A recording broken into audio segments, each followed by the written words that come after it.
अब हम बात करते हैं पॉलीसैकेराइड। सैकेराइड का संस्कृत का डिराइव्ड वर्ड है। इसका सिंपल मतलब होता है शुगर, जो मीठा लगे, या फिर नॉर्मली कह देते हैं स्वीट। तो बेसिकली पॉलीसैकेराइड का मतलब होता है जो सैकेराइड शुगर, जिसे इन जनरली हम ग्लूकोज कह देते हैं, इस ग्लूकोज जो सिंपल फॉर्मेट है, इसके कई सारे कंपोजिशन से बना हुआ मटेरियल को पॉलीसैकेराइड कहते हैं। जैसे यहाँ पे आप स्ट्रक्चर में एक देख रहे हैं, ये एक शुगर है। शुगर का सिंपल फार्मूला क्या है? वो ये है ग्लूकोज का। क्या है? ग्लूकोज का। अब यहाँ पे एक आप शुगर देख रहे हैं, इसी तरह से अलग शुगर देख रहे हैं। ये शुगर आपस में जुड़ते हैं तो इनका लॉन्ग चेन बनता है, इस टाइप का लंबा चेन बनता है। इसी लंबे चेन से बने हुए मटेरियल को हम क्या कहते हैं? पॉलीसैकेराइड कहते हैं। ये पॉलीसैकेराइड लंबा धागा होता है, it is a kind of the thread. और ये धागा बिल्कुल किसके जैसे? This is like a cotton का जो धागा होता है, लाइक ए कॉटन थ्रेड, बिल्कुल उसी की तरह ही।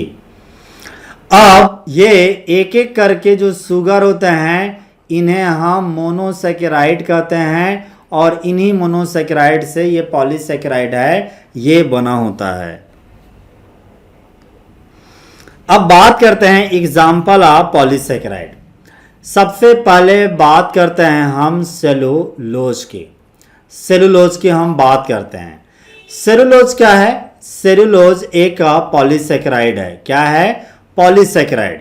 और ये पॉलीसैकेराइड किस चीज का बना होता है? These are formed of a glucose, और ये ग्लूकोज का मोनोसैकेराइड है। और ग्लूकोज का ये क्या है? होमोपॉलीमर है।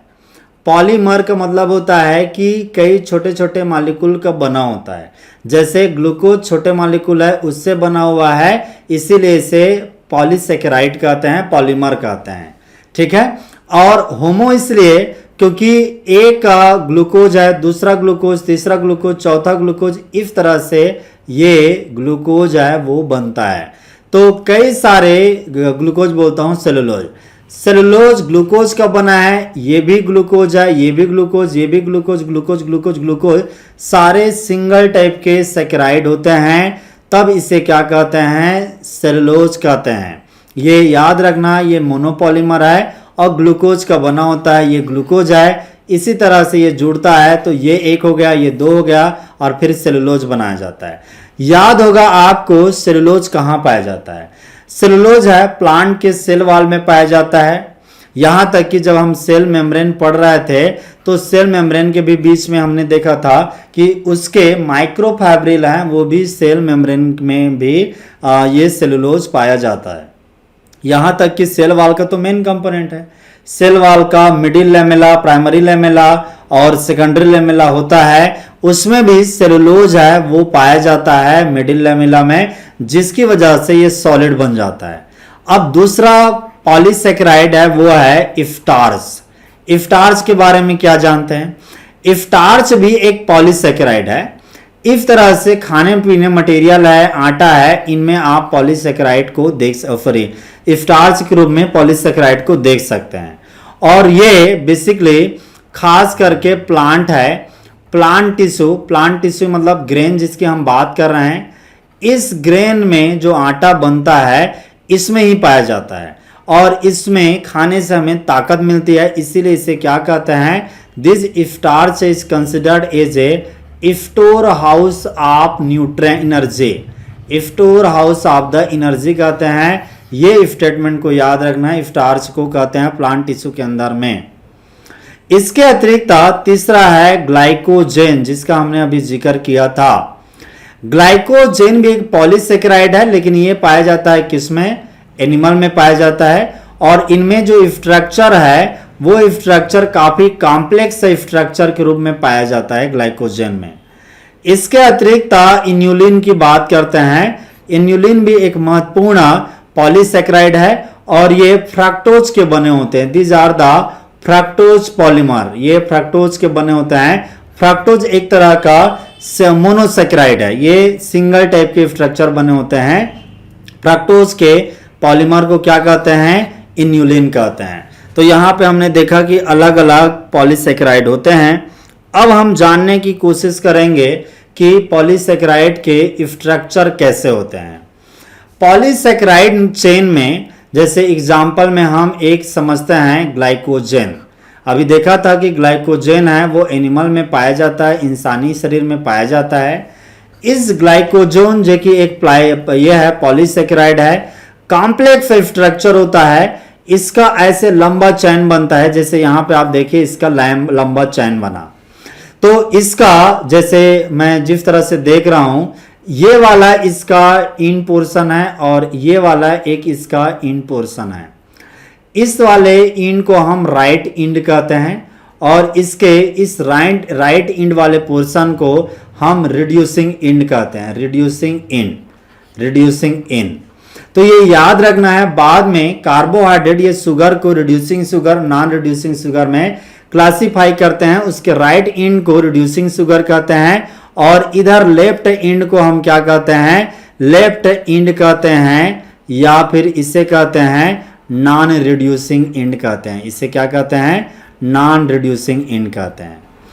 अब एक चीज और भी जानना है, यहां पे आप इसको देखेंगे नॉन रिड्यूसिंग इंड को कि ये कैसे इस तरह का बना होता है। इस पॉइंट को कि ऐसा बनने के बाद इस तरह से निकलता है और यहाँ का स्ट्रक्चर।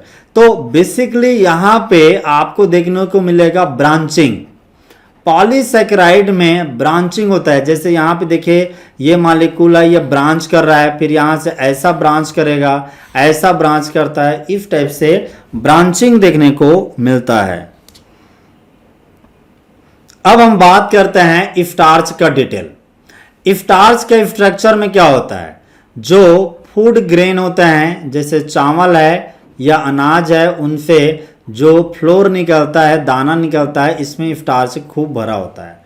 यदि स्टार्च की स्ट्रक्चर की बात करें तो स्टार्च है उसमें काफ़ी हेलिकल सेकेंडरी स्ट्रक्चर का बना होता है।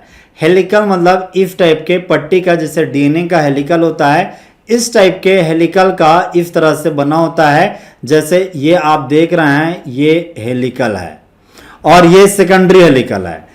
स्टार्च के केस पे क्या रहता है कि इस हेलिकल के बीच बीच में यहाँ पे आयोडीन मॉलिक्यूल है, I2 आयोडीन मॉलिक्यूल। क्या है? आयोडीन मॉलिक्यूल ये रहता है, ये होल्ड करने की क्षमता रखता है। इसकी वजह से ये जो स्ट्रक्चर है ये चारों तरफ भी है और ये पॉइंट है, ये ब्लू कलर दिखाई देता है। याद रखना कि स्टार्च आयोडीन होल्ड करता है, इसको पकड़ के रखता है, इसीलिए ब्लू कलर जैसे पिक्चर में दिखाया, ये ब्लू कलर याद रखना है। इसमें भी आप देखेंगे कि इस तरह से सेंटर में I2 है आयोडीन और ये है हेलिकल ऑफ द स्टार्च, ये इसको पकड़ के रखा हुआ है और यहाँ का एरिया है, ये कौन सा दिखाई देने लग जाता? ब्लू कलर दिखाई देने लग जाता। ये एग्जाम में पूछा जाता है, याद रखना है आपको। अब हम बात करेंगे सेलुलोज के स्ट्रक्चर के बारे में। सेलुलोज के स्ट्रक्चर के बारे में, तो सेलुलोज जैसे हम जानते हैं अलग अलग जगह में पाया जाता है। सेलुलोज है, जैसे आप देखते हैं सेल वाल है, ये क्या है? Cell wall. तो सेल वाल के अंदर पाया जाता है, उसके अलग अलग जगह में। लेकिन यदि आप देखते हैं प्लाज्मा मेम्ब्रेन को, प्लाज्मा मेम्ब्रेन या फिर सेल मेम्ब्रेन, उसमें भी सेलुलोज माइक्रोफाइब्रिल के रूप में पाया जाता है। यदि हम स्ट्रक्चर को समझते हैं सेलुलोज फाइब्रिल के, इस माइक्रोफाइब्रिल के स्ट्रक्चर को समझते हैं, तो वो दिखाई इस तरह का देगा और यहाँ पे इस तरह का माइक्रोफाइब्रिल छोटे छोटे दिखाई देते हैं। और बारीकी से स्टडी करेंगे तो इस तरह के सेलुलोज माइक्रोफाइब्रिल दिखाई देगा। एक एक इस तरह के मोनोसेकेराइड से मिल करके ये सेलुलोज एक एक, ये क्या है? ये एक है ग्लूकोज, ये एक है ग्लूकोज, ये एक है ग्लूकोज। इस तरह के ग्लूकोज के लॉन्ग चेन से सेलुलोज बना होता है। और इसके केस में क्या रहता है? कोई कॉम्प्लेक्स सा हेलिकल है, हेलिकल कोई हेलिकल बनता ही नहीं है। जो आपने देखा था इसके पहले पट्टी टाइप का, ये इसके केस में बिल्कुल नहीं बनता। अब इसके उदाहरण बताता हूं मैं। आपने पहले देखा कि सेलुलोज है, सेलुलोज है, इसका सेलुलोज बना होता है। और ये किसका सेलुलोज की बात कर रहे हैं? सेल वाल का। प्लांट के अंदर में जो सेल वाल बना होता है उसमें सेलुलोज पाया जाता है मिडिल लेमेला में भर भर के, इसकी बात कर रहे हैं। इसके अतिरिक्त आप देखते हैं कि पेपर में जो पेपर तैयार किया जाता है वो भी सेलुलोज मटेरियल से तैयार किया जाता है। इस तरह के सुखा करके बाद में पेपर बनाया जाता है। कॉटन देखते हैं, कॉटन का फाइबर है, ये भी बेसिकली सेलुलोज ही होता है, सेलुलोज ही होता है। तो ये याद रखना, ये एग्जाम में आता है कि कॉटन फाइबर है, प्लांट ये पेपर है या सेल वाल है, सब जगह में सेलुलोज पाया जाता है। कुछ हम बात करते हैं कॉम्प्लेक्स, किसके बारे में बात करते हैं? कॉम्प्लेक्स स्ट्रक्चर वाले पॉलीसेकेराइड के बारे में बात करते हैं। कॉम्प्लेक्स इस तरह से, इनमें मैं एक का नाम लेता हूं, उसका नाम है काइटिन। काइटिन काइटिन एक ऐसा पॉलीसेकेराइड है जो कॉम्प्लेक्स स्ट्रक्चर का बना होता है। इसके स्ट्रक्चर को आप देखेंगे, ग्लूसामिन रिंग है, एसिडामाइड है, अलग अलग इस तरह से कॉम्प्लेक्स स्ट्रक्चर का बना होता है। और ये कॉम्प्लेक्स स्ट्रक्चर यदि इसके निर्माण में देखते हैं काइटिन के, तो कई तरह की चीजें होती हैं। जैसे कभी कभी एमिनो और शुगर है, ये आपस में जुड़े होते हैं। मॉडिफाइड शुगर देखने को मिलता है, मॉडिफाइड शुगर है, ये देखने को मिलता है। ग्लूसामीन है, जैसे यहाँ पे आप देख रहे हैं ग्लूसामीन है, एन एसिडिल गैलेक्टोसमीन है, ये सारे देखने को मिलता है। जैसे यहाँ पे आप देखेंगे गैलेक्टोसिडिक बॉन्ड है, उससे बने होते हैं। अब इससे ये बनाते क्या है? काइटिन कहाँ देखने को मिलेगा? तो आपको खास करके जो कई तरह के आर्थ्रोपोड हैं, जैसे यहाँ पे आप देख रहे हैं क्रैब, केकड़ा, तो क्रैब हैं या स्पाइडर हैं, मकड़ी हैं, या कई सारे जो है ये हैं इंसेक्ट हैं, खास करके एक पर्टिकुलर आर्डर के इंसेक्ट, बीटल आर्डर के, कोलियोप्टेरा आर्डर के, उनके ऊपर के, और ये ऊपर के जो छिलके हैं, ऊपर के छिलके को बोलते हैं exoskeleton. This are called the exo, बाहर का स्केलेटन यानी कि बाहर की हड्डी। केकड़े में या क्रैब में बाहर की हड्डी आराम से देखें, ये बेसिकली बने होते हैं काइटिन के, जो कि एक कॉम्प्लेक्स स्ट्रक्चर है। और ये काइटिन है, ये हेट्रोपॉलीमर है, अलग अलग टाइप के सेकेराइड के बने होते हैं, एक टाइप से नहीं बने होते।